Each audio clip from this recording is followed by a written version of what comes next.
Welcome to the Keep It Cute Show. I'm DaKiya. And I'm Sabrina. And today we're going to talk about a hereditary disease that impacts both men and women, especially those of African descent. And just for reference, I looked up this stat, but we're going to have a conversation about it. 1 in every 13 black babies in the United States is diagnosed with sickle cell or sickle cell anemia, is what I've also heard it called online. Anemia. Yes, what they said. And that's why we have him here today. We have two very important guests to help us talk about this topic. We have Ijeoma Azubuko. Yes, that's correct. And Yemisi, Sekoni. Yeah. So yes, these are our girls. We're happy to have them here. Welcome. Yes, welcome, ladies. Thanks for having us. Absolutely. But before we get into the topic of the day, we like to start with a confession. So your confession of the week. Sabrina, should we start with our guest? I think we should probably start with our guest. Put him in the hot seat. Go ahead. Put him in the hot seat. Okay, so my confession of the week is that I want a BlackBerry phone. I want to go back to BlackBerry. I'm over Apple, Steve Jobs, whoever's ready. Like, I'm done. I don't like it anymore. It doesn't interest me. I want buttons back. So yes. But girl, you took it all the way back. You didn't say Android. You said BlackBerry. Because I want the buttons back. You want the buttons. And just, yeah, like, I think I kind of want to also decrease my, like, footprint. Like, I don't want to be, like, connected to, like, it's too much. She wants that BBM. She wants that BlackBerry Messenger. Right? That's what she wants. That's what she wants. The birthplace of the emoji. Oh, yes. I was a BBM. What's your BBM? Yeah, the birthplace of the emojis. Oh, that's so funny. Yeah. That's hilarious. Yeah, that's my confession of the week. Yes. Okay, Ijeoma, what's your confession? I don't know if I can beat that one. My confession of the week is, I don't know. Tell us. Let us It's a safe space. It's a safe space. I have to pull this wig out for this show because I don't get my hair done until next week. So that's my confession of the week. That's right. Girl. It be like that sometimes. It really be like that. Years. It really be like that. Yeah. Love it. I love it. Okay, I'll tell mine. So on that same vein, I have been walking around. I'm not trying to give y'all the finger, but I've been walking around with this one broke nail. All the rest of them are done. All this one broke nail for a strong week and a half, just because I have not made time to get it fixed yet. Yeah, girl, we can all relate to that. We can all relate to that. It's so bad, you know. Let me just hide that. Songs real quick. Right, you feel my pain because that's also happening next week. Yeah. Maintenance week. Thank you. My I have to save it for my trip. is that I ate an entire medium pizza to myself. Oh, like yes. from start to finish. Like the night before last, and I was hungry and I knew it, and my friend was like, oh, can we share? And I was like, no, we can't. We cannot share. I need the entire pizza to myself, sausage, everything. And I was sweating later that night, probably the meat sweats, but you know, the meat sweats. It is what it is. So, you know what I'm saying? It'd be like that. It'd be like that. Okay, so before we dive into the topic a little bit, how about you guys share a little bit about yourselves? Where you're from? What's your zodiac sign? What's your favorite thing to do? Okay, I'll start. My name's Yemisi, and I'm a Maryland girl through and through, but I'm also Nigerian American. And my zodiac is, I'm a Gemini. Oh, I love the way she says that carefully. Because we get so much hate, like, people just love to hate us, but I'm a proud Gemini. I love y'all. Yes. I love you. I'm an ally. Thank you for that. Yeah. My mom and my brother are both Gemini, so he can relate. Yes. And I'm a big YouTuber. Okay. I'm really into YouTube. Cheers. The beauty, take it back old school, get ready with me, what's in my purse. So yeah, that's a little bit about me. Okay, well, I am not a Maryland, D.C., none of that. Girl. I am a Houston girl. Okay, Most city H-Town. specific. Okay. I have a twin brother who also has sickle cell as well. Oh, wow. My zodiac sign is Cancer. I feel like we always get a lot of slack too because people think that we're extra emotional, but I don't think that it's about us being emotional. I think we just know how to express ourselves when we need to. So whether it be the emotion of being upset about something or letting you know how we feel in a specific period and how that is, like I feel like we let you know. So that's more so it is not the level of emotions that Pisces have. So I'm gonna leave that. Pisces. I'm gonna leave that alone. Shots fired. Pisces catching straight. Keep It Cute show. But okay, so let's go ahead and get into this topic. So can you guys let us know what is sickle cell and sickle cell anemia? Give us a little bit of background on it and how it's affecting you. Okay, so I guess I'll start.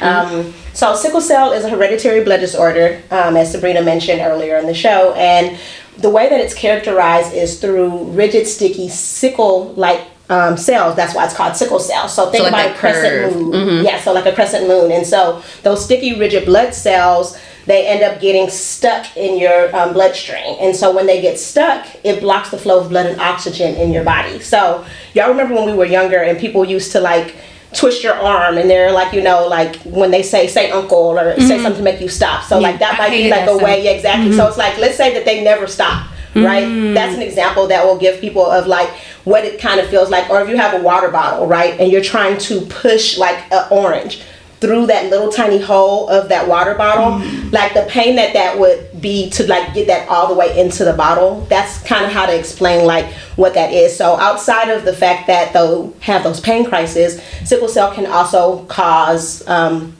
organ and failure and organ damage. And so those are some of the biggest things. So people really focus on the pain, but it's the ramifications of things that can occur because of the fact that you're not getting blood and oxygen through your body, such as like stroke, kidney failure, like different types of things can happen that can impact you because of sickle cell. So it's beyond just the pain. Yeah, it's painful, but it's also very critical. Correct. Yeah, It's a pain disease. And I always like to say that because people, it boggles my mind sometimes. Like I have to tell doctors like, give me medicine. Like you know the pain I'm in, but it's also seen as an invisible disease because I look normal, but also I could be in pain and sometimes I'm just chilling, or I can be in pain and sometimes I'm teary-eyed. It just depends. So it's a pain disease, but yes, there are other factors that attribute to like the lack of oxygen and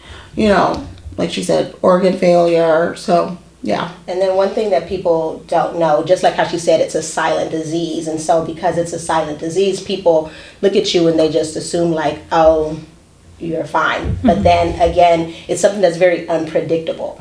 So I could be chilling with y'all right now and then go into crisis, right? Because like there's mainly like, there's 5 things that really like trigger a crisis. So one of those would be dehydration, extreme change in temperature. So it can be from going from a space that's very hot to a space that's extremely cold. That can impact you. So like air conditioning in the summer, is that I'll give an example. Trigger? Okay. Yeah, so one time I remember being in Arizona at a work conference, and so the conference room was freezing cold. Freezing cold. I hate when they do that. And so I was like, okay, conference over. I was sitting in there for about 5 hours. Walk into my room, I couldn't walk. Like I got outside and it was so hot outside that it immediately triggered me. And so I was just like, so I ended up missing the rest of the conference just from that change because of it being in Arizona. It was like 115 degrees outside. The conference room was probably like 40. I mean, it was extreme. So like stuff like that, or like high altitude, that's another one. Flying, yes. Yeah, so with that, and so also there's also stress and dehydration is another, and then another one would be infection. Okay. So those are things that trigger, but you just don't know when certain things are going to come on, or people have different types of triggers. And that's a big thing about sickle cell that people don't understand, is that it presents differently. So they talk about different genotypes. So there's various genotypes within sickle cell. The one that people mainly know about or talk about is SS. And so that was the one that they say that people have the most pain crisis with, or that it's like the stroke that people struggle the most. But I've known, for example, like my brother has SC, and so he started having a lot of the post like sickle cell things that we talk about with the organ failure, like different things. He had a stroke at 35, right? And so things that end up happening and impacting that you didn't know. And so he may not have had as many crises when we were younger, like me and my sister, but he's been, like more so as he's gotten older, I'm starting to see more of the sickle cell impacting him than I see it impacting myself now. So what is the like diagnosis process like? Yeah, like do you find out when you're young? Like how does this happen? Like what? Like did your parents find out when they're like what's going on? How did that happen? It depends. Like I know, like I was born in America, so they didn't test for it then. I hear now that they test for it. It's mandatory now. Yeah, but back then, they didn't test for it. My mom said that one day I was crying uncontrollably, like, and I'm in my crib and my hands were swollen. She takes me to the hospital and they're like, "Oh, she's a sickler," and my mom's like, "What? There's no way. Like, I would have known." Like, and they're like, "No, she's a sickler." So that's how my mom found out. And being that, like I said, I'm Nigerian American, both my parents are Nigerian, it's prevalent. They know sickle cell is very common, but I guess my mom was just shocked because she was like, how am I just finding this out? So both of my parents have the trait, so I ended up with the full-blown disease, but I'm one of 6 kids. I'm the only one that has it. But my aunt, my mom's older sister, she has it. She was born in Nigeria, so they knew it. Like, they tested for it. So yeah, that's how my mom found out. I went to school with a girl, high school. She didn't find out until she was in college. Wow. So it's very, I think it's different for everyone.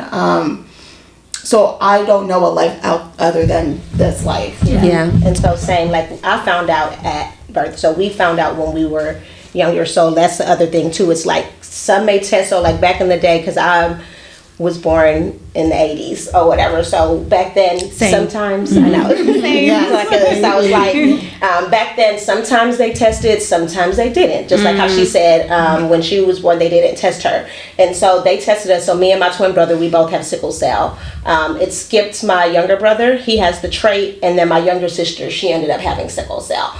And so one of the things too, kind of like what Yemisi was saying in terms of people not knowing like when or how. So like nowadays, because of that, it's actually mandatory now to test parents prior to them having a child, and then also test the baby initially. And so those are mandatory things that happen. So that's kind of changed it to where they're able to tell now. And so like how she said she knew somebody in college, there was somebody on a podcast that we have, Silent, she's an anesthesiologist. And so we had her on around during COVID, and she was talking about like her journey as an anesthesiologist during the COVID time frame. And she said she didn't know she had sickle cell until she was in her residency. And so she always thought she had the trait. And so it's like, I guess the stress of everything that was going on with her started to trigger her more so than it would of anybody that has a trait, because people usually say that people that have the trait don't present the same way that individuals with sickle cell do in terms of pain crises. And so that caused them to actually test her for it, and then that's when she ended up finding out that she had sickle cell, not the trait. And going back to like how she named the triggers, like, you also kind of have to know your body. Like, I didn't really have crises growing up until really when I started really having bad crises when I was in college. So I actually graduated college late because without fail, like midterms, finals, like stress, I would get sick. And then also like I'm from this area, so like cold, I'm used to cold, but I would want to like be cute at the club, like not be layered up, and I would get triggered, like I would be like my friends. And then also I know for me, like that time of the month triggers a sickle cell crisis for me, so I know, okay, I take it easy, I'm always hydrated, but I know like I'm down for the count when I'm on my cycle. So it's in my family as well. So I have 2 cousins. The older son, he's I guess 14. He's had it since he was a baby. Lots of pain crisis. It skipped the second child, the second daughter, but the baby, she's 5. Well, she's not a baby, she's 5. So she has a lot of pain crisis. She's always in and out of the hospital. She attends my dance studio, so she's just dancing and active. But we can tell I have like, all right, is this hurting because we're stretching, or are you actually like having a crisis? So to watch her go through in and out of the hospital has been, tough. Yeah, it's because I was good when I was younger, but I did have to stop like PE. And when I reached like middle school, I couldn't do PE. I remember I wanted to do gymnastics. My parents were like, no, I want to do cheerleading. Like, you can't be doing strenuous activity. Like, so I was always sheltered in that way. But then there's some people, like, I'm not sure if you guys heard of David Goggins. Yes. Yes, I know. He's done marathons. Oh, is he a sickler? Yeah, You he's say sickle sickler? cell. And T-Boz. So that's the other thing. It's funny because I was like, can you in say terms of that? the term, Yeah, some people are offended by the term sickler. Like, it's a term that was used, like she said, when she was a baby, and they brought it up. But I know a lot of people in the community, they don't like necessarily being labeled as a sickler. So it's just more so like individual living with sickle cell, or they like to call themselves warriors. Yeah. As well. I don't really like Yeah, and so it's like same She's thing. I'm not like, like I'm not a warrior because I'm like, oh, am I going to war? But let me tell you, David Goggins, he going to war. Yeah. He going to war. He be like training like there's no tomorrow. So, And T-Boz too from TLC. Like she was just talking about in her documentary and how she was struggling on tour. Yeah, they would cancel a lot of shows. Like, because I remember I would always tell people when they were like, "What sickle cell?" I'm like, "T-Boz has it." Like, I would have to, I would try to make it like cool or hip, like. But and they had to cancel a lot of shows. So yeah, it just And I remember reading her book where she was like, when she first really started figuring out too that she had sickle cell, because I'm sure that was something that she didn't really know either. Like growing up, she found out later on in life. And so one of the things when they were canceling the shows, people were assuming that it was something else. Like I think they even said that they thought she had AIDS or something. That was one of the things that she mentioned in her book. I do think I remember hearing And that. so it's crazy because again, like with sickle cell being a blood disorder, it's a hereditary blood disorder, and so that's one thing that people need to understand, like what it is and how it comes. And so like kind of how Yemisi mentioned earlier, both parents have to have the trait in order for the child to have sickle cell. And so if one parent has the trait and one parent does not have it at all, then it's likely that they won't have the trait, or they won't have, but they will not have sickle cell because the other parent doesn't have it. But if one parent has sickle cell and one parent doesn't have it, then the children are going to get the trait. Got it. And so those are things that people need to, like take into consideration. When you're dating, like you got to exactly. So that's one of the things. I was just gonna ask. Yeah, that. and How does that impact your love life? Well, Are you like asking now on like the third date? Like, so I gotta ask you. it's funny that you said that because I don't typically bring it up on dates, but like I know that like for my future husband, I would need to get blood tested because I've lived with it. I would not want my future kids to have it. Like I wouldn't wish on my worst enemy. So I would be very mindful. Like, what's your blood type? Like, let's get tested.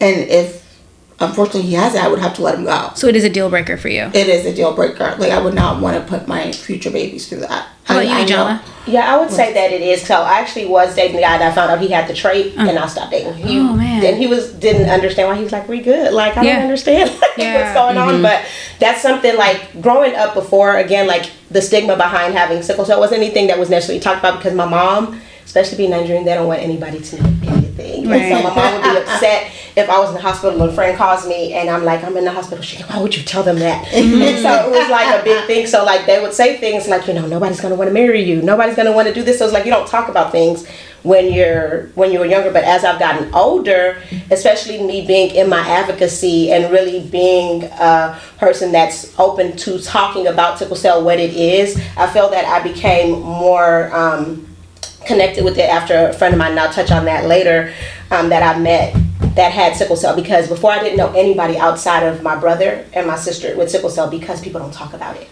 And so I feel that now as I've gotten older, because I am in my advocacy, that's something that comes up in conversation anyway because it's part of what I do. It's part of like what's embedded in who I am. And so it comes up and that's just general conversation, and then that's how I know it there. But a lot of people don't know if they have the trait. That's the other thing. So a lot of people. That's what I'm thinking. I was like, I don't know. A lot of people don't. And so one guy that I was dating, he actually went to go get tested to see if he had the trait because it's something that I brought up. But a lot of people don't know. And so during blood drives, if y'all know, so I do a blood drive in Houston with the American Red Cross. And one of the things that we do when people are donating blood, we also give them the opportunity to test to see if they have the trait. That's a good idea. And so there's different things. You can always ask your doctor to do the blood test for you when you go to get your like normal physical. Or if you donate blood, that's something that you can request during that as well. Yeah, and to take it back to what you said about like in the Nigerian community, it's not talked about. It was talked about in my household, but I remember I was dating this guy and he was Nigerian, and when he found out I had sickle cell, because I ended up having a crisis while we were dating, I was in the hospital, he was like, I can't date you, like this can't work. And he's a doctor, and he was a doctor, and he was like, yeah, this could never work. Like, and that was actually my first instance of that, because I've dated different types of guys, and you know, usually I'm the one telling them like, okay, this is what sickle cell is. Like, I'm in the hospital because of this. But like for him, because him being Nigerian, like I guess he was like, no, like my family, like it's He like have had the trait, and did he ever share if he did or he didn't? No, he was just kind of like, I couldn't, like I can't see this going anywhere.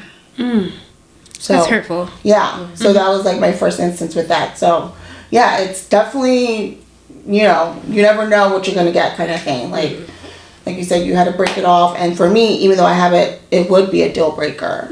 So yeah. And then I feel like just even in general nowadays, there's so many different things that occur with like genetics and stuff, and like now that they have the therapies that are coming out with CRISPR, right? The gene editing, things like that, or just even with you being able to freeze your eggs and do genetic testing before you actually have a child. So like there's different things now that you can try to do to try to combat it. And the end of it also just depends on like where you're at in life and where you are. So like now where I'm at, because I'm older, I'll be 41 in July, and so it's still, I'm like, okay, do I want a child? I don't know. It's like if it happens, it happens. If it doesn't, it doesn't. But I'll freeze my eggs, you know what I mean, and like go through that process ahead of time so that I can like do the testing, and do the screening, and do all of that stuff prior. Yeah. So now that we know like what sickle cell is, how do you guys manage and cope, and what has been your like community through that?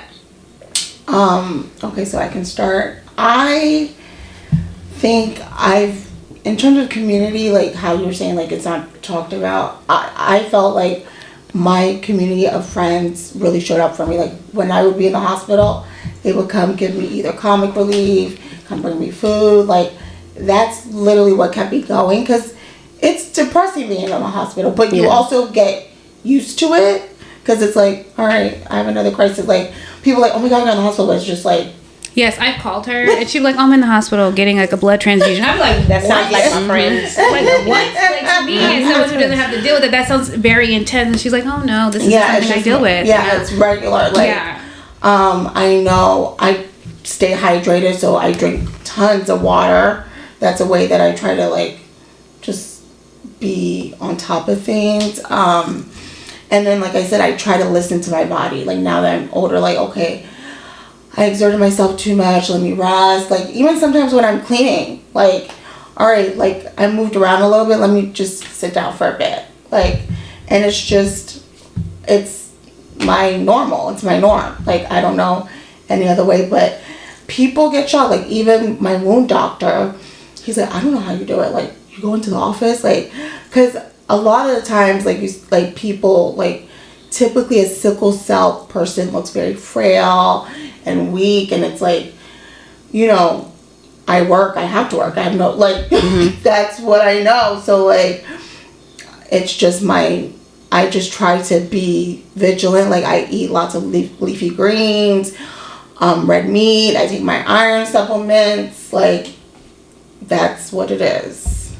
She's better than me, because I just I live my life, because I'm like, at the end of the day, so like even how she said, like how the doctor was like, oh, again going back to like what sickle cell looks like, people look for all this and that. And so one of my biggest things is, and that's why I have my foundation, is you want to motivate and inspire individuals living with sickle cell. And so being able to show that it's not always about being in the hospital. Like everybody that's lived with sickle cell isn't frail. And that's one of the reasons why I feel like I want to amplify my voice in this space, because people are used to seeing or experiencing something a specific way, and that's not what it is, right? 100%. And so one of the things that I know for myself, because my friends were like, Ijeoma, you push yourself too much, like you're doing too much. Just like sometimes, like, you know, you have to not put your hands in 1,000 pots, right? Because again, you may go into a crisis, or you know what I mean, stress yourself, different things like that. So it's like I try to be cognizant in that space. And so like you said, drink water, do those things. If I feel like I'm getting to a point where I'm like, I may get a crisis, I'll go to my hematologist and go get some fluids and go like, so I'll try to get in front of it in terms of that. But just in general, knowing your body, I feel like that's what's helped me, is to better understand my body and better understand sickle cell. Because again, growing up, I didn't know anybody but my siblings with sickle cell, right? And my mom didn't like to talk about it. My mom was a nurse, so because my mom's an RN, she can take care of everything at home. It's not until I'm on my last leg where she's like, all right, let's go to the hospital, right? Because it's like, we can do this at the house. And so when I got to post-college, one of my friends that I grew up with in middle school, high school, she had a friend in college that had sickle cell. And so she connected us post-college. And that's when I met somebody else that had sickle cell that I saw, and I was just like, oh wow, like, you know, it's outside. And she was actually, she was African, she wasn't Nigerian. And so with her, she actually ended up passing away in 2017. I'm sorry to hear that. She had pulmonary embolism, which is something too that impacts individuals with sickle cell. And so she was one of those people that I had to be able to like ask questions to, because it's like things that, even though she was younger than me, she like had her gallbladder removed before I did. Like certain things that she dealt with that also ended up also impacting me, helped me to be able to get a better like feel for it and like know what's happening and know what's going on. So I feel that that's good, is again, there's community. And so I feel that now with me putting myself out there, putting my voice out there. So like even when I first met Yemisi via you, and she was like, she's in the hospital, I was like, what do you need? You know what I'm saying? Like, where are you at? Like, what is it that I can do to help? And I feel like if people start to see that and see that there are people out there like them, then they won't continue to live in silence with it. And then they'll feel that that's something that they can vocalize a little bit more to where they can get the support that they need.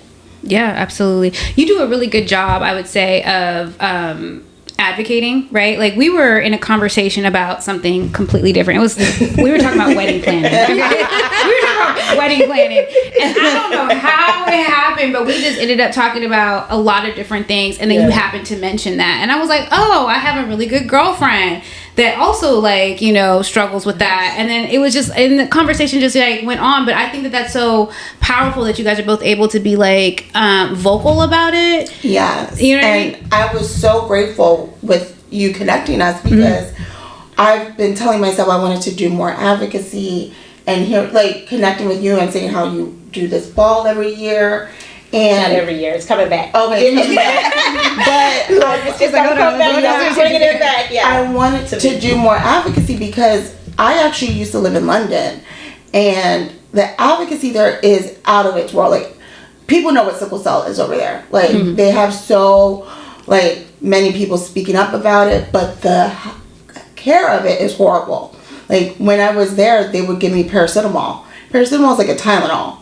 And that does nothing for a pain crisis. So it boggled my mind, because I'm like, you guys know so much about it, and there's so much advocacy, but the pain sucks. Like, pain management sucks. Like, and my aunt that I said also has it. She used to live in London. That was one of the main reasons she came to America, because my mom was like, just come here. Like, it'll be better here. So, and I've always felt like here, there's not enough advocacy for it.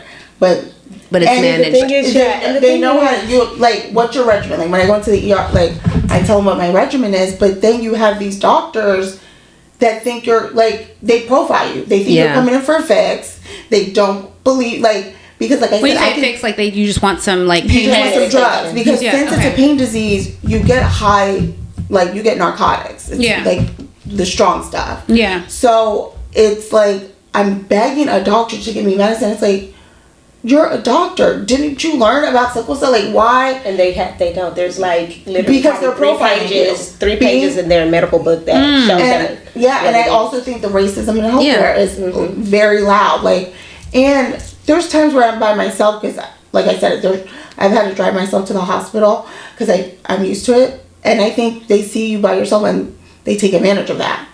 So there's been times where my friends have taken me and they've turned up for me, like, she's in pain, like, let's get her a room, like, because sometimes that to my sister and they tried to kick me out the hospital. But sometimes, like, and I have friends and family members that are in the medical field, and they said, like, they try to sometimes make you wait to see if you really are in pain. Oh, wow. And you know that they're not supposed to. There's actually a rule that if somebody comes into the ER and says that they have sickle cell, they need to take them back immediately. It's a flat out rule in all emergency rooms that they in their protocol. And so like that's a thing that people don't understand. Is like we talk about the like disparities in healthcare and like some of the things that occur, but I do feel like there is advocacy now, because again with sickle cell, one of the things is that there really wasn't anything specific for sickle cell up until 2017 was when the first drug was actually FDA approved that was for sickle cell disease. Prior to that, they were using, and this was, I think when they started using hydroxyurea, it was probably like 2007. I was in college. I don't remember. Yeah, it was like 2007. And hydroxyurea is actually a leukemia drug. And so what the hydroxyurea does, it's supposed to basically help to rebuild those, remember those blood cells I was telling you about earlier, to help like replenish those, to like help minimize the amount of crisis that individual with sickle cell has. So they usually, so at first doctors were prescribing those when they first got the opportunity to start doing that, prescribing that to sickle cell patients to try to help them minimize their crises. Yeah. And so now that there's these new therapies that are coming out and that are starting to get FDA approved for sickle cell, now it's becoming a thing where there's more advocacy, because now you have a market behind it. You have a market behind it. Yeah. So now they have money behind sickle Right. Now cell. I see commercials for it. Yeah. So So now there were no what? Sickle cell? Yeah. Now I'm watching TV and I see a commercial for sickle Because now cell there's and I money feel in it. seen. And I'm That's like, so I get infuriating. giddy. I get giddy and I'm like, And they I mean, didn't- it is exciting. It's Yeah. progress in one way, Yeah, but it's but like the way that it it's started wild. because they had the pharmaceutical industry decided like, oh, we can make money off of this. So 'Cause now it's we're a going to And do they've been that. trying, so it's Yeah. like it's things that they've tried, but now there's finally things that are coming to market that weren't on the market prior. Yeah. And so with that being said, now they're looking for individuals to come be the face of sickle cell, like, talking about this stuff, but then they use the same faces all the time. Like there's people that exist and that don't share their story or don't talk about things a lot, that I feel like too, again, like sickle cell doesn't have a look, it doesn't have a specific feel, like there's different types of individuals living with sickle cell. And so I feel that if you allow people to show the other side of sickle cell, right, like the people traveling, living their lives, like still experiencing things, but then there are struggles, right? But it's like, but everybody is not that place where you can't go to the office, you can't go to work, you can't do this. Right. And I feel like because that's what they push and what people have shown in the past, then people feel like that's what they have to be, right? Well, you guys have And done that's what it both. is. You guys have both moved out of the country. Yeah, and everybody told me not for to do professional it. career, Yeah. you know, and I think that that's such like a testament to your strength and bravery. Like, no, this is not going to define me. I'm going to move. You know what I'm saying? 1000%. Like, you moved. I believe. I moved to Nigeria. Well, I lived overseas from 8th to 11th grade, and it wasn't really an issue then. Like, yes, I did get sick here and there, but the main place I got sick a lot was in London. And the weather. Yeah. Very cold, drabby. But yes, I moved to Nigeria to start a business. And Did they tell you not to go? No. Okay, good. I did, like, my mom, she was just like, what? You're quitting your job? Like, starting a business? Like, So she was more worried about that, Like, what do you mean makeup? Beauty? Like, huh? Yeah. No, you're in politics. Like that. But I wasn't scared at all because it's home in a sense, like, and it's warm there. Like, to be honest, when I was living there, I wasn't in crises. Like, I was also doing acupuncture 3 times a week. That helped. And I don't know if, like, the stress of Lagos is very stressful, but there's different stressors in America. Like, I was being driven around. I wasn't driving. Like, I didn't have to do grocery shopping. Like, I don't know and then also the warmth and just eating my mom's food. Like, I wasn't really in crises. Like, I didn't have any crises while I was living there. But you left, and you were also to a warm weather location? Yes, and so I went out there for work. There was a project that my company had out there, so I went to support that project. And so I went to Gabon. And so in Gabon, same thing, warm weather, nice, it's on the equator, like it's a nice place. So I remember before I went there, one of the things, because earlier that year I had pulmonary embolism. And so, but it came, I didn't even know that I had it. It was like, I literally only went to the hospital because I had just gotten a car accident. And I was like, let me just go make sure that, you know, I ain't aggravate my hip or something. So I went to go, like, checking. I had just came back from Dubai and Ethiopia because I went for New Year's Eve with some friends. And so came back, I was going, I went to the hospital. And so I'm there, they're like, okay, yeah, your hip looks fine, everything looks good, but you have pulmonary embolism, so we can't let you go. Yeah. Gotcha. Right? And so with that, I was It's just crazy like, okay. you didn't know going in there that was happening. Yeah, I didn't know. Like, there wasn't anything that I was, like, feeling at the moment that made me know, like, I was having that. So thankfully, like, I felt like God caused that accident, like, because a taxi driver came, ran the red light, and when that was a whole nother story. But that's what caused me to go there. And so I ended up having to be in the hospital for a week. And so that was in January. That same year is when I moved out the country. And it's also the same year that my friend passed away that had sickle cell. And so me and her had talked about trying to, like, become better advocates in the space for sickle cell. Like, what are we going to do? All of this stuff. And so this was in September 1st to be exact, because I was going to a Howard sickle cell event on that day, and I was in the car. And so we were like, she went to write a book. We were talking about what we can do. The next month, she actually ended up passing away, right, from pulmonary embolism. She was at home. She went to sleep. She had, like, a blood clot in her leg. She was like, you know, it's fine. I'm going to check it out. Like, so she ended up actually, that was what ended up being the cause of death. So when I found that out, so keep in mind, I'm moving out the country.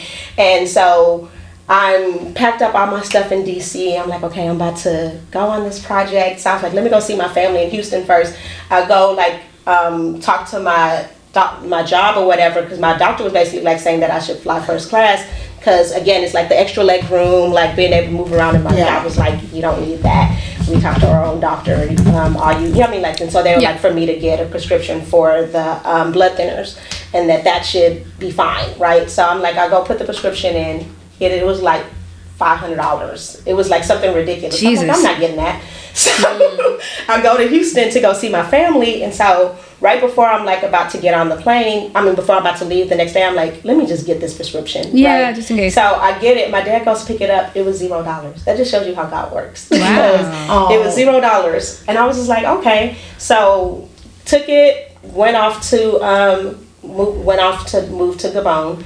I'm there, and that's when I find out, like, the cause of death for my friend. Yeah. So I would have been in my mind like, what's going on if I didn't, like, get that, those blood thinners. And so long story short, before I moved, I went to make sure that I had everything that I needed, the pain medicine, everything. So I'm like, I'm not going to the hospital in Africa. I don't want to go to the hospital. I'm not going. not going. And so I was good. Like, the whole time I was there, I didn't have a crisis. I ended up having a crisis when I came back to the U.S. because, again, that's me being extra. I started planning the gala. That's what made me do the gala. You also said elevation, like you being in the air, maybe? I don't know. Yeah, so it was more so when I came back, because I was planning the sickle cell gala that I was doing, because that was my thing, because my friend passed. And so I was like, I have to do something. Right. And that's basically how I ended up getting into advocacy, was after that whole thing with her. And so I was, like, going to Baltimore. I was, driving to Virginia. I was going all over trying to get everything done while I was in town, before I flew back out of the country to Africa. And then I ended up, because of all the stress of me doing all the extra, I ended up getting a crisis. And so I couldn't fly back, and so I ended up being in the hospital a couple days, and then I flew back the next week to Gabon. And so that was my first crisis that I had, but thankfully I was here. So the crisis that I ended up having was me almost 2 years into me living there. I actually had a crisis in Gabon. And so that was like, that was a lot. Like, it was a whole situation to where I had to get life flighted to South Africa because they didn't have, like, the things that I needed at the hospital. It was a big thing, and also it was like a whole money thing, because one hospital wanted me to stay when they were trying to get me out of that one because they weren't giving me the care that I needed. So the healthcare in Africa, that's another story. But you survived, though, so I'm happy. I'm so proud that you guys both had, like I said, had the courage to go. And I want to ask you, so what are you guys most proud of? I want to turn this back into something that's, like, very positive, that you guys have been able to, like, do, overcome, like, just share a personal testament or thoughts on that. Either one of you. I can say that just to keep going. There's times where I'm, like, defeat, like, oh my God, I'm in pain again. Oh my God, this. But it's just like, all right, the days I feel good, I take advantage of it just to keep going, because you can't let it drag you down. It has, but you just gotta keep chugging along. Mm-hmm. So I feel like that's what I'm most proud of. I'm proud of that for you too. Thank you. How about you? I feel like that's the big thing with people with sickle cell is, again, the strength. And so I feel the biggest thing for me is seeing it as a part of my strength, not my weakness. And so I feel like growing up, we were taught for it to be a weakness because of the stigma behind it. But I feel that it's part of who made me who I am, to where I'm able to persevere and like do things that I don't think that I would have been able to do if I didn't have sickle cell, because it's just like, I have to do this, I have to prove them, I have to show them that it is possible. And so I feel that turning it around to be a part of my strength as opposed to weakness is what I feel that I'm most proud of. 100%. And so you guys really have talked about advocacy throughout this whole thing. How can we support? How can we, really support when you're in crisis and to the cause in general? I was just going to ask that. Donating blood, I would say. Yeah, because to find blood, like to get a match, it can be difficult. And there's even a shortage now, even more of a shortage now because of COVID. What's going on in Ukraine. They said, like, when I was in the hospital last, they were like, I have a lot of antibodies, so it's hard to find a match for me. But they were like, it might be extra hard because there's a shortage at Red Cross. What does Ukraine have to do with that? I'm sorry. Because they've been sending blood to... Okay. Yeah. Okay. Like they said there was a shortage, and I was like, what? Like, okay. How is this affecting us? But it's all they're sending Red blood Cross. Overseas. Yeah. Okay. Like the Red Cross. So... Yeah, I would say donate blood. And just, sometimes... It's like, what's that mean? Like checking on your strong friend? Like, that's what I was thinking. Yeah, because sometimes it can just, like I said, it can get you in like a dark place. Like, because you just get over it. You're like, oh, I hate being in pain, or oh, I hate that I have to go to the hospital. But if I don't go to the hospital, I end up becoming worse. Like my hematologist, when I was, my pediatric hematologist, he would always say, make sure you take the medicine when you start feeling, like, don't wait till it's full blown, because he's like, you feel a little bit of discomfort, take the medicine. Because I remember there would be times where I'd be like, oh no, I'm fine, and then boom. So now I, like, goes back to listening to your body. It's like, all right, maybe I should take my medicine now, because I just did all this. I just was, moving here. Oh, I just went for this walk. It's, you have to be 10 steps ahead at all times, I feel like. Even with traveling, like, okay, I have to pack this, do I have my medicine, like, it's, so yeah. I would say just check in on a friend and donate blood. And awareness, like, just keep on, I love that you're, like, throwing this gala, trying to revive it. Even the podcast, like, I am so grateful to meet you, because it's so important to have community. It is. Community is very important. And so just even piggybacking off what Yemisi said with the blood, donating blood is so important. Yeah. That's why I'm here today. Because of what I told y'all with the whole thing in Gabon. I remember when they life flighted me to South Africa, the doctor in South Africa, I heard him telling the nurse, if she didn't get here when she did, she would have died. And like that always sticks with me. And so in order for me to get on that plane from Gabon to South Africa, they had to give me units of blood. And so that was what was very instrumental in me being able to get out of there. Yeah. And so I'm a very big advocate about donating blood, about Black people donating blood. Absolutely. Because others love to donate blood, but the thing is, you're a better match with somebody of your own ethnic makeup. Yeah, I'm not gonna lie, y'all. I can't remember the last time I donated blood. I know, and people don't understand that. People are like, I need my blood. And so it's like, it replenishes. Certain states have different laws, because, like, when I was going through what I was going through, my cousins in Pennsylvania, they were like, okay, we're about to donate.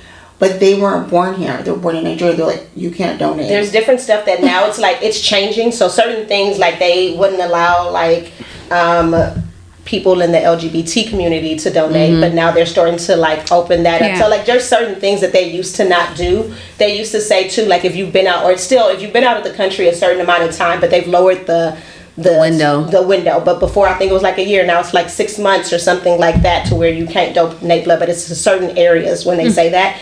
But just in general, like, people think that they can't. But if you go to the place, they'll let you know if you can or if you can't, because they test you in terms of, like, what your current, like, hemoglobin level is, different stuff, to where they'll be like, okay, you're able to donate blood.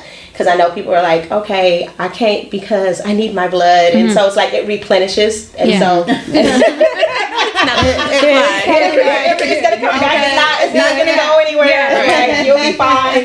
So that's one of the things. But I feel like the biggest thing is donating blood. That's one thing.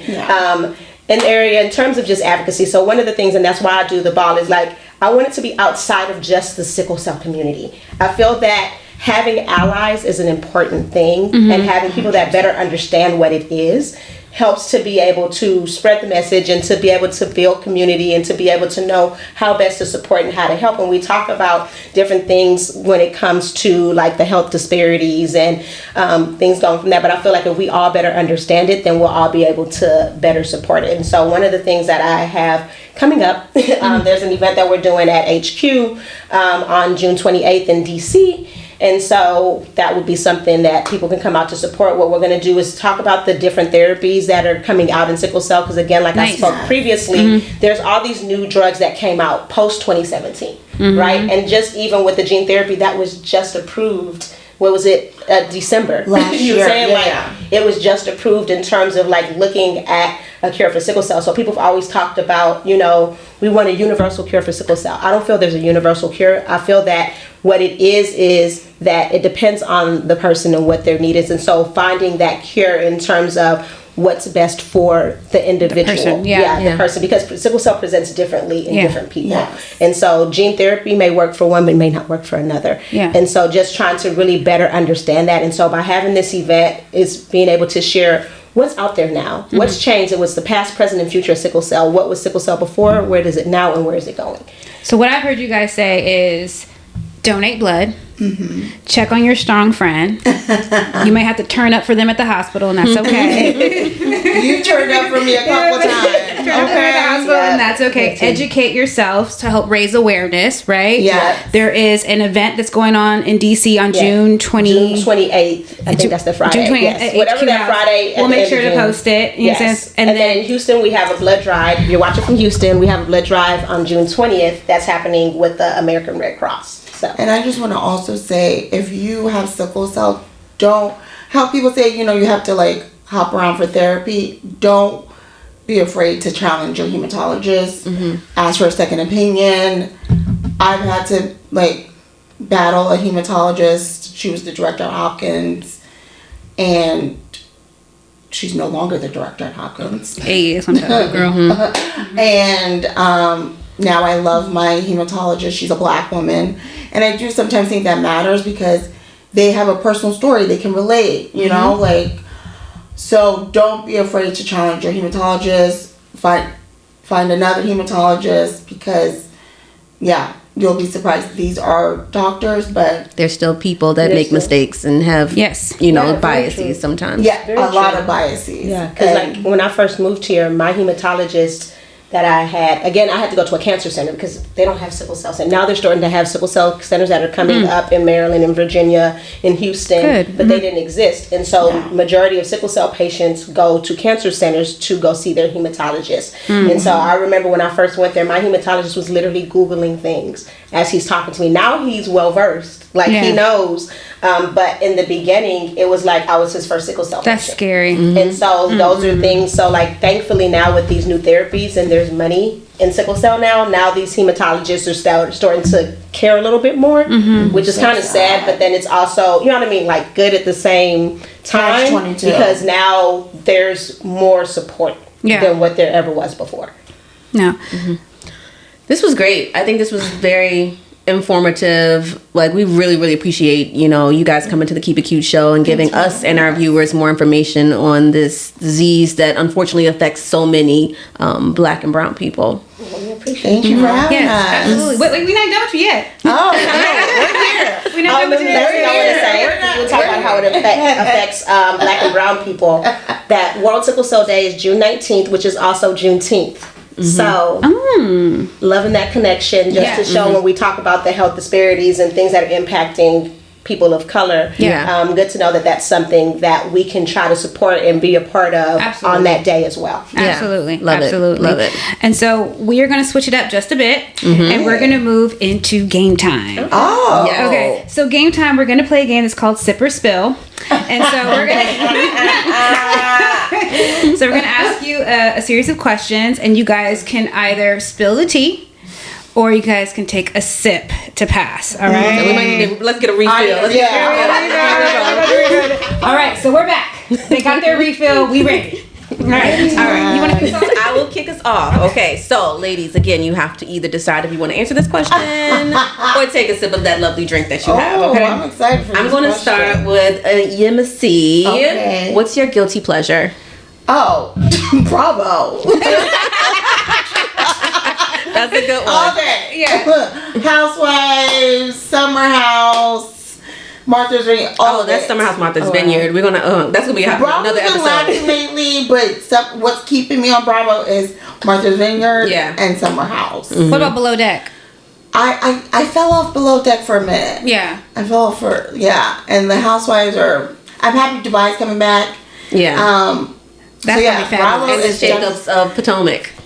So I actually stopped watching Potomac because of what happened this past season. Like, Yes. as a Nigerian, I was deeply, deeply disappointed in that storyline where Nneka. Yeah, but she's gone. And when Can we tell us I'm not close to that. I actually know Nneka and they tried to, they tried to turn it on. There ain't really nothing to spill, but I'm just saying that they tried to make her look in a certain light. There was nothing that she shared that wasn't something that happened with her. All she did was just be her, And so people tried to spin it on its own thing and make it seem like it was her that was pushing this whole thing. But if somebody's coming for you and it's like you're just sharing, then you're just, sharing what that is. So I just feel like she didn't get the opportunity to really truly show who she is and show the light of who she was. But again, from production and different types of things, people, they definitely will shape the narrative. They'll shape the narrative. Yeah. So I feel like I could definitely see production taking it and running with it. Yeah. But I definitely felt like she opened the door for them to do that, and I wish she would have been like, hold on, they should have shut it down. They should have shut it down. I wish she would have been like, this is not what I mean by that. Yeah, we learned very early on that you have to give them little to be able to flip. You have to be very, cautious and conscientious of what you're sharing because everything, like you said, can be shaped. Everything. But come on, what's your guilty pleasure? Oh, it's my guilty pleasure. My guilty pleasures are shoes and bags. Wait, we couldn't hear you. We couldn't hear you. A little louder. We couldn't hear that. Shoes and bags. Shoes and bags. Shoes and I had a little shoe cam for you because those Tom Fords are very nice. Yes. They're cute. And I love green. I see that green. Yes. We love green. We love green over here. We're green queens. So both of you spilled your tea on that one. My next question is, what's an uncomfortable truth that you've had to face about yourself? I don't let things go. You don't let things go? And I know that thing. I will push it until it's dead, and so my work. And then reincarnated to push it some more. Exactly. So I'm like, I know I need to drop things sometimes that it's not that serious, but I have to prove my point. Yeah. And so. And do you want them to accept your viewpoint? Is that okay?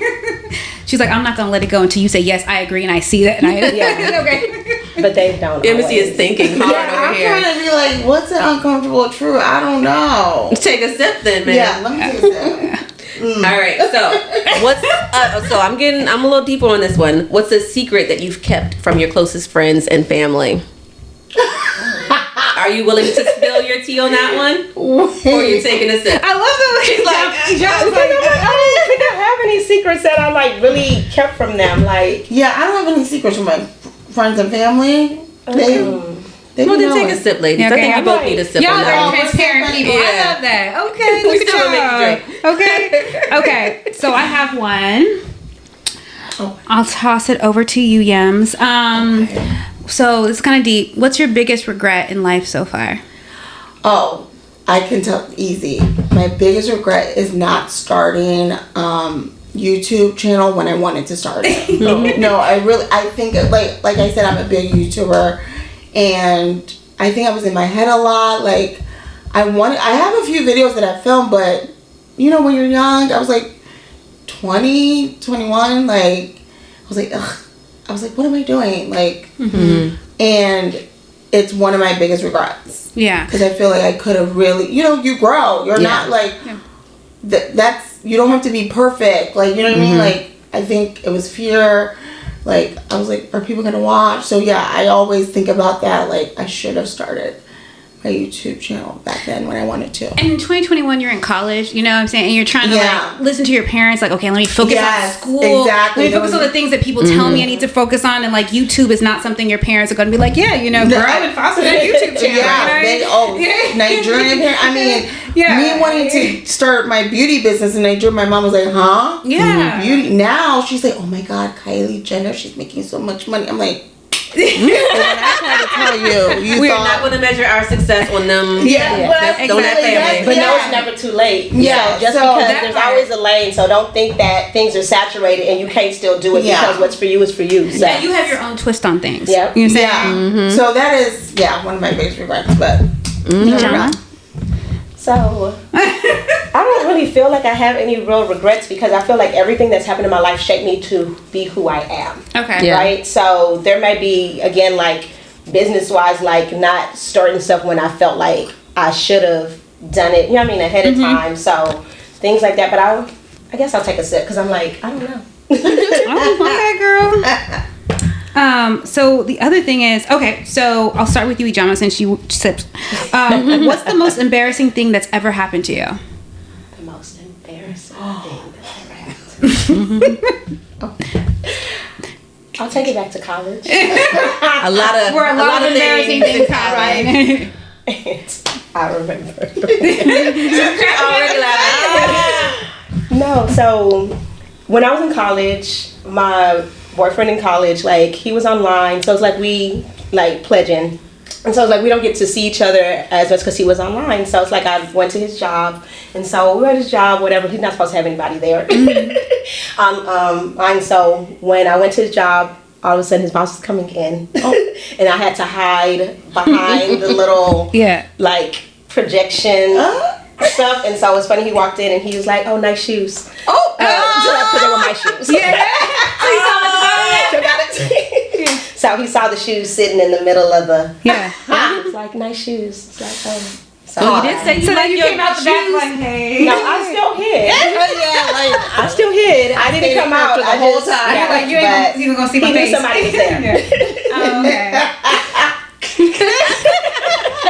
All right, Miss Yemisi. okay, no, this is really embarrassing, but I'm cracking up because I cringe when I think about it. But I was in Miami for our girlfriend's bachelorette party, and we got a boat one day, so jet skis, and I was like, oh my God, yes, I want to get on, like, you know, forgetting I have a wig on. Vroom vroom, wig comes flying off Into the ocean. and luckily it landed. One of the girls was in like a floaty thing. It landed. Oh wow! Like it was literally because I was I still had it. It was God, because if that hair fell in the ocean, y'all weren't gonna see me for the rest of the trip. Like that was all I brought. Like it was so embarrassing.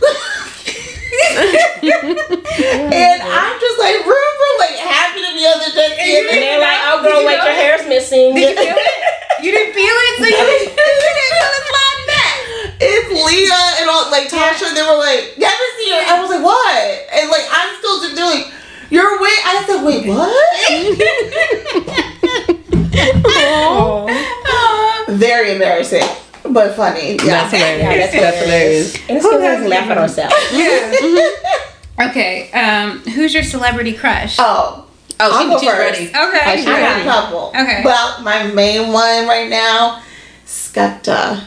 Oh, Really? Skepta's Okay. fine. I need to look that I up. have to look him up Oh, too. Yeah, he's I don't know. a UK drill Yeah, rapper. he's handsome. He's been on WizKid's album, like Stormzy. Oh, Skepta. She's feeling that one. He's Nigerian. Okay. British. What did I tell you We about love that that black British. like Yes. beautiful, that the triple The B? 3 Bs. Oh, yeah, he's very fine. I would. Oh, she's okay. So Okay, we're moving on. Any further? How about you, Ijeoma? I don't really have one, but in general, everybody knows he's fine as Idris. of course. So course. that's Classic. the basic, the Wait, classic. Okay, yeah. So Idris Elba. yes. Okay, not Jameson. Idris. You know what I'm saying? No. Okay, all right. No, he's Both cute, black, but beautiful he's British. a little boy. Yeah. Yeah. He is, girl. I like him That's brown. it. So. him at that Met Yeah, Gala, yeah. he was looking real good yeah. in that Prada. Oh, and when he said, Oh, "Prada, that Prada, darling." Oh my God. I guess I don't watch enough TV because I'm like, At the Met Gala, Oh, it was all over social media. I didn't watch it on Speaking of TV. the Met I gotta watch that. yes, darling. Speaking of the Met Gala, this one I didn't even watch the show, but Sons of Anarchy. Yeah, I'm he not was, familiar. but I know Wait, he's the from, lead? he The heard of lead? it The before. white guy? white guy. Oh, he, yes. Beautiful. he And was I on the don't even set. like the and- white chocolate, but he was getting interviewed on what's the his set. name? I don't even know his name, but it was the way he was talking. Dude, he was like, she was like, "You look really good." He's like, "Do I?" It's Yeah. working. I said, "Yes, it's working." Yeah, it's working. It worked on me too. Okay. One last question. If you could pick one song right now to be the soundtrack of your life, what would it be? oh yeah, I don't know, because I've been really listening to old school music. That's all right. It could be old school. I'm gonna have to skip on this one. I can't think of a song right now. Really? Okay, we can try to come back to you. Yeah, come Okay. back to me. Ijeoma? So I don't be knowing the names of songs. Okay. So I'm the worst, and I'm not going to sing. Would you like to hum it out? No, because I don't know off the top of my head, but I will always say, I guess because I'm from Texas, I'm from Houston. Oh yes, okay. I see where she's going. Yes. I might have to still. I'm gonna go ahead and say anything off the Cowboy Carter album, just because she's Beyonce. Yes. But let me go back. Actually, the Renaissance. Okay. Because it being a Renaissance, so let's say album instead of song. Okay. And so I just Yes. feel like in this stage of my life, you know, it's a Renaissance. It's a, you know what I mean, like coming okay. of age, coming. I love that. So I'll say Renaissance because I love that. Beyonce. Okay. So Okay. So circling back, you got Yes, it now? now you inspire me. So off Renaissance, I would have to say unique. Okay. Okay. I'm unique. Okay. Come on. So I can't pitch a tune, but yes, I would say that right now. Oh, I love both Yes. of those. That's Yes. great. That's a good And if one. we all on the Renaissance, I'm gonna say that's that thick. Oh. I mean, I'm gonna have to just embrace that thick girl era. Oh. That's that thick. Well, you know, my song is Alien Superstar Yes. from that. Oh. So, I thought you were gonna say Virgo's Groove. No, everyone thinks that. I thought you were gonna say Virgo's we don't keep it all Renaissance here. Yes. Come on, Okay. here for it. Y'all have me change up my soundtrack of my life. Okay, so before we wrap up though, so what you guys got going on? What's coming up? We talked about the HQ event and the event in Houston. Yeah. But so what else you guys got going on? I know you guys are doing some cool stuff. Okay. Well, I'm actually in the middle of recording a podcast that I'm launching. Yes. So be on the lookout for that. What's It's it called? Bits of Banter. Okay, bits of banter. Yes. I'm doing it with a really good girlfriend of mine, and we hope to be on all platforms: Spotify, YouTube, TikTok, Twitter. So yeah. All the places, love it. Love it. Yep, that's where you can start your YouTube channel. Yes. We're going to put it out there. Yes. And so, as you're aware, the way that I met Yemisi was through you. And so, one of the things that she was talking about, so I do consulting outside of my normal consulting in organizational development, change management stuff. I also do consulting in the sickle cell space. So, working with different biotech companies and pharma companies with certain things coming to market. And so, one of those things is an app that can allow you to test your hemoglobin levels at home. And so we talk about the health disparities and being a better advocate for yourself and a better advocate for your health. And so I feel like that's one of the tools that can help individuals with sickle cell better know, like stay ahead of what's happening with them by being able to check that and like keep that information. So when they go to their doctor and have those conversations with their doctor, they're already one step ahead because they're able to record their symptoms, the things that's been happening, know their hemoglobin level, from the app on their phone. And so the name of the app, Hemo check. I used it. Yes. And I loved how easy it was. Like, and just to know my hemoglobin. And while I was using it, I actually ended up in the hospital. So it was great to like Be able to show that My log. hemoglobin is like at a 4 right now. Like, you know, and they freak out. Like, what? How are you living? But I'm like, Yes. just give me the meds, all right? And the fluids. So yeah, I really loved the app. It was so easy, very easy to use. I put an alarm on my phone every day to remind me to check in. And what's it called? Amino Check. Amino Check. Amino We can get it Check. in the App Store. Yeah, And like anemia, so it's Anemo Check. Anemo so Check. ANEMO Check, and so you can get it in the App Store on both iOS and on Android. Great. Great. And what's your like social media? How can people get in touch with you? You can reach me at Twitter or Instagram at Citrus Down. Central ass down. Spelled, they will have it on the. We will share it. Yeah, it's spelled a little crazy, yeah, but it is sit your ass down. I know when she first sent it to me, I was like, oh, sit your ass. Okay. Yeah, she got it immediately. Yeah, she was like, people usually don't get it. They think it's schizo. They think it's like, schizo, psycho. Like, Okay. yeah. Here for it. yeah. Twitter and Ijeoma, Instagram. how can we reach you? So my Instagram is private, but my Instagram for the Ruby Ball is open. So whatever we're doing, anything that's happening with that, you can go to the Ruby Ball on Instagram and then also on LinkedIn. Love it. Sounds great. So you guys know where to reach them, and we'll make sure to plug that in the video. But just want to thank you guys both for coming on, sharing your personal stories, being able to educate us, just being so vibrant and vocal. Thank you so much. Thank I you. learned so much, and I'm sure our audience has too. Thank you for having I us. Yes. appreciate y'all for giving us this opportunity, this platform. Yes. It's amazing what y'all are doing, bringing women together, individuals together in general. Yes. This is I'm so been glad great. that Keeping it cute. Yeah, Keeping it cute. Yes. Yes. Yes. Thank you guys again so much. Oh, Cheers hold on, to let's all cheers. the I know, and ladies. look in the eyes. Yes. Come on, don't play. But yes, again, thank you guys again for tuning in. We hope that you enjoyed this informative chat, and we will be right back here next Thursday at 8 for another episode of the Keep It Cute Show. Have a great week, guys. Make sure you keep it cute. Keep it cute. Cheers.